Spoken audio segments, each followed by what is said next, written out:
سلامونه ټولو مینوالو او انډیوالانو ته زه عبدالعزیز مکو ستاسو په درنه چوپاټ کې حاضر یم. زموږ نننی بحث دغه دی چې د پښتنه تاریخ تاسو ته وړاندې کوم. که وایو چې افغانستان د پښتنو پرته تصور کېدلی نشي مبالغه نه ده. پښتانه نه یوازې د افغانستان تر ټولو لوی قوم دی بلکې سلګونه کاله کېږي چې د دې خاورې سیاست، تاریخ او کلتور یې په لاس کې دی. خو پښتانه څوک دي؟ له کومه ځایه راغلي؟ د دوی کلتور څه ځانګړتیاوې لري او ولې تل د افغانستان په سیاست کې لومړی رول لري؟ نن په دې ویډیو کې موږ د پښتو نړۍ ته سفر کوو، له تاریخي ریښو نیولې تر کلتور او سیاست پورې.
پښتانه هغه قوم دی چې ریښې د افغانستان په جنوب او ختیځ او د پاکستان په شمال کې خښرې دي.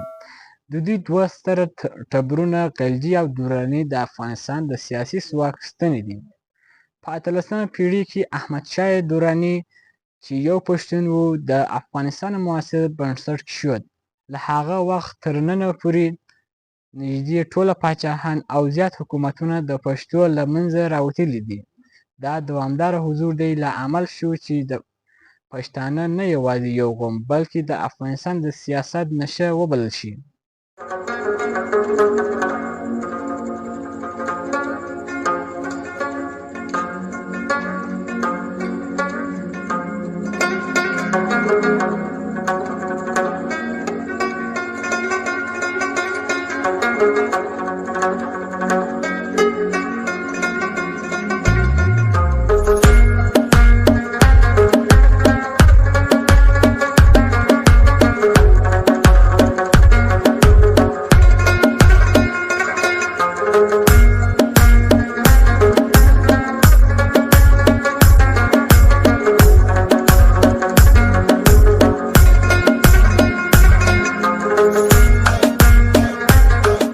پښتانه یوازې په سیاست کې نه دي ځواکمن بلکې یو بډایه او ځانګړی کلتور لري. نانوشته قانون چې پښتونولي نومیږي د دوی ټولنیز ژوند جوړوي.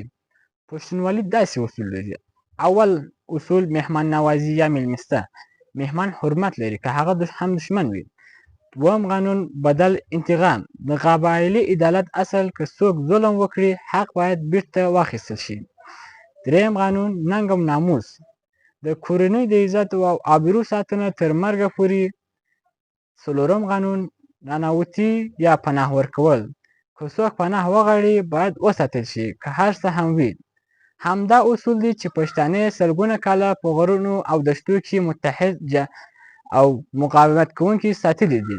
د پښتنو محلي موسیقي، اتڼ او دودیزې جامې هم د دې هویت نه بېلېدونکې برخې دي.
احمدشاه دراني تر معاصر وخت پورې پښتانه تل د افغانستان د بدلونونو په مرکز کې وو.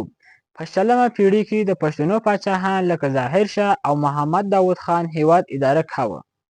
خو په وروستیو لسیزو کې د پښتو نوم ډېر د طالبانو سره تړل شوی. طالبان زیاتره پښتنو له قبایلو راوتلي دي او نن د افغانستان واک په لاس کې لري. دا موضوع له امله شوه چې پښتانه په نړیوالو رسنیو کې کله ناکله یوازې د جګړه مار قوم په نوم یاد شي، خو حقیقت ډېر پیچلی دی. پښتانه هم د واک ستنې دي، هم نه ختمېدونکي جګړو قربانیان.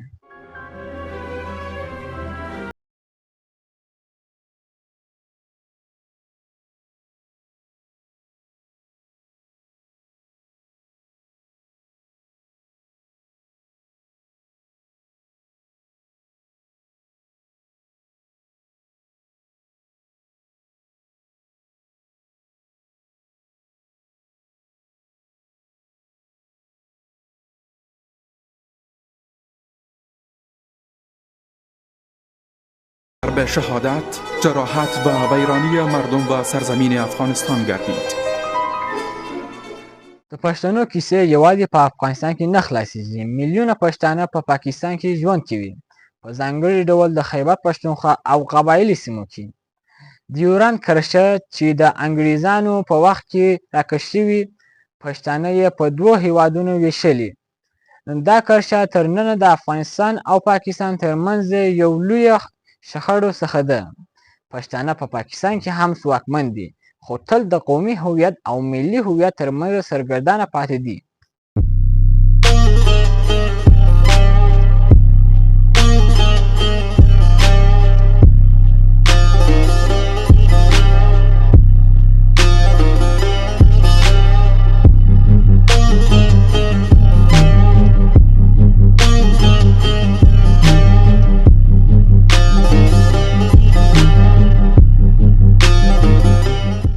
نن پښتانه د یو ستړي پوښتنې پر وړاندې ولاړ دي: آیا دوی به افغانستان د سیاست ستنې پاتې شي که نوی نسل بل لوري غوړه کړي؟ د پښتنو ځوانان په پوهنتونونو، رسنیو او مدني فعالیتونو کې ډېر حضور لري. که هغه هڅه کوي چې د زاړه کلتور او معاصر نړۍ ترمنځ یو توازن رامنځته کړي، د افغانستان راتلونکی په همدې توازن پورې تړلی دی.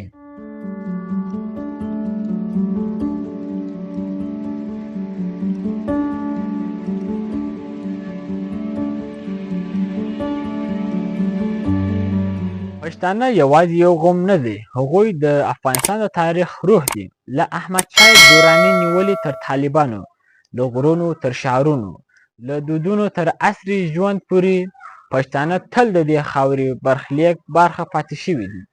اوس پوښتنه دا ده: په راتلونکي کلونو کې به د پښتنو رول څنګه وي؟